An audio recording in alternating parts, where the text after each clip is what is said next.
Today, we're diving into the hidden architecture of fatigue. That bone-deep exhaustion that sleep just can't seem to fix. What is really going on inside our bodies and our minds? Well, let's investigate. Oh man, it's such a familiar feeling, right? You get what should be a full night's sleep, but you still wake up feeling like your battery is stuck at like 20%. You just kind of move through your day in a total fog.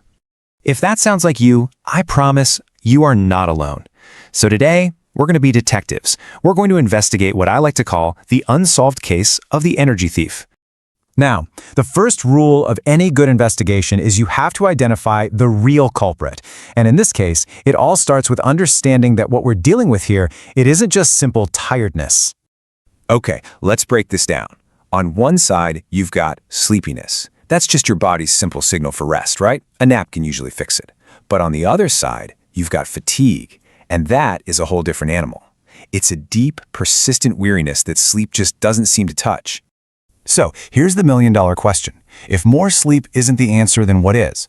Well, the clues aren't really on the surface. They're buried deep inside your body's hidden architecture, all those invisible systems that support everything you do.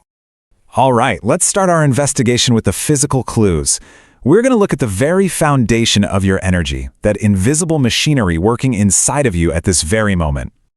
And it all begins right here, with the mitochondria.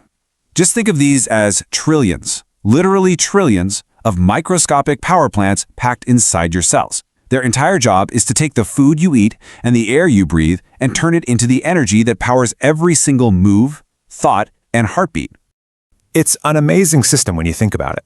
But here's the key question for our investigation. What happens when something goes wrong? What happens when these absolutely essential power plants get disrupted or even damaged? Well, it turns out a whole host of invisible saboteurs can throw a wrench in the works.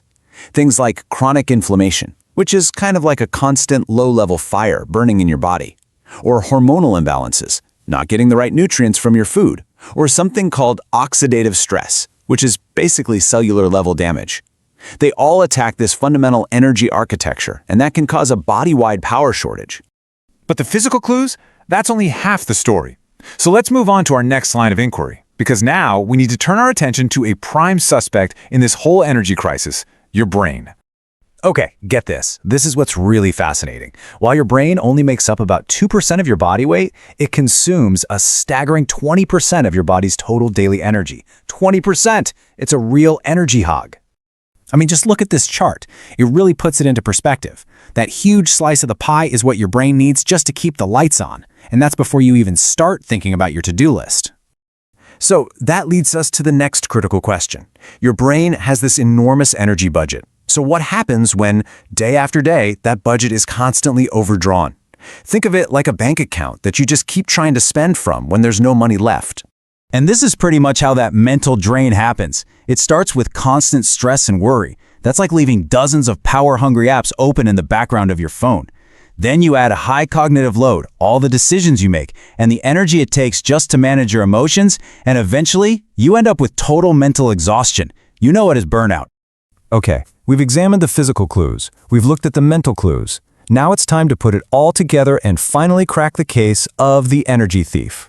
And here it is. This is the most important takeaway from all of this. If you've been feeling this way, it is not, and I'll repeat that, it is not a personal failure. It has absolutely nothing to do with being lazy or lacking motivation. This quote really just captures the heart of it all. Persistent fatigue is a complex signal from a system under strain, not a simple lack of willpower. It's not about just pushing through. It's a signal. So your exhaustion, it really is a message. It's your body's hidden architecture sending up a flare, letting you know that the foundations are stressed and they need some attention. It's a form of communication. So I guess I'll just leave you with this final thought to chew on. What if we all just stop seeing our exhaustion as some kind of personal flaw that needs to be fixed or pushed through? What if instead we started treating it as a critical signal, one that really needs to be listened to and understood? What do you think might change then?